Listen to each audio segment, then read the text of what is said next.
Shalom, my name is Abigail Bat Mikhail ha-Cohen, and I will be performing my original ballad, Dust to Dust, which is inspired by multiple medieval Jewish legends, including the legend of the Golem of Prague. Take heed, my friends, I bring today a warning to you all, a tale of horror brought from hell, and all the scholars fall. You may have legends heard from Prague of Rabbi Loew's great art, a golem made of clay and carved with skill in every part. The holy name, HaShem, the rabbi placed into its head, and so the golem came to life and did whate'er he said. The golem saved the Jews of Prague when mobs called for their blood. A strong defender proved the creature made of simple mud. News of the golem spread from Prague to every Jewish town, and thus a learned scholar heard and gave a learned frown. This golem pushes knowledge past where any man has reached. If things of mud can walk and fight, what walls could next be breached? And with this thought, the scholar's mind with pride and greed soon burned, and to the ancient books of secret wisdom he then turned. A passage here, a reference there, a gematria found. The scholar searched for hidden clues that might make him renowned. At last, he cried one moonless night, the answer is right here. I shall, like God, create new life, and all my name shall fear.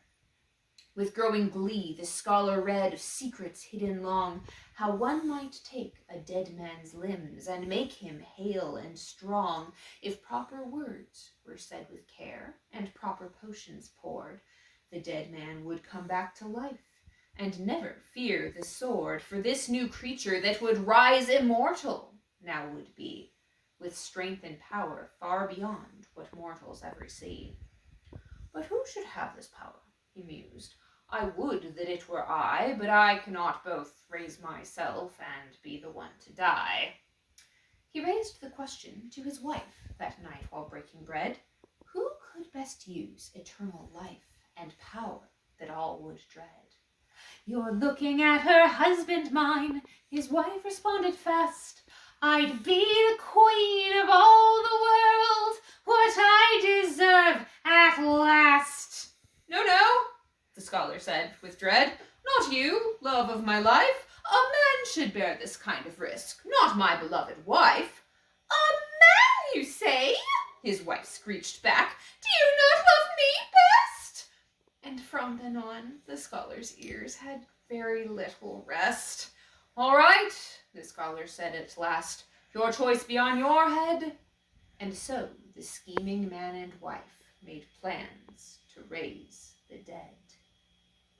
A fortnight later, when the night was dark as death and cold, the scholar stood atop his tower, and there a bell he tolled.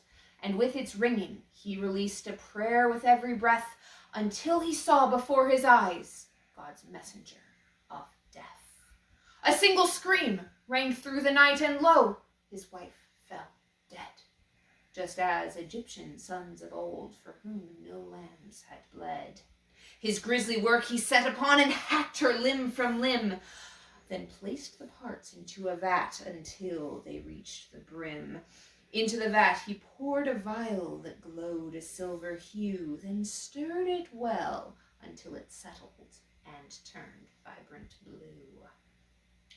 The scholar then began to chant in tongues not meant for men, and as the words stirred in the air, the limbs stirred once again. A foot joined to an ankle, then a shin, and then a knee. A hand joined to a wrist and gave a wave most ghoulishly.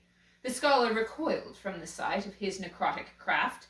Then his dead wife's still severed head looked right at him and laughed. Her eyes were black with reddened flames that burned from slits within. Her voice was legion, discord, greed, a sound of blood and sin. "At last we rise," declared the head with voices maddening. "Not even David's son will stop the empire that we bring." In frozen horror stood the man, his larger grew the fiend, its torso joined into its head, and from the vat it leaned. "It shall not be," he cried at last, "by Michael's sword of light, by Gabriel and Raphael and Uriel's great might." Then plucking up the knife he'd used to carve out flesh from bone, he plunged it straight into the heart of she whom once he'd known. The knife burned white with heaven's fire. The monster gave a cry. Infernal flesh burst into flames that shook the earth and sky. The people of the land around can still recall the night when lightning struck the scholar's tower, which burned a brilliant white. When afterward they went to see what of the tower remained, a heap of blackened rubble hid one broken knife, blood-stained. And so this warning take with you, and let it serve you well, though pride and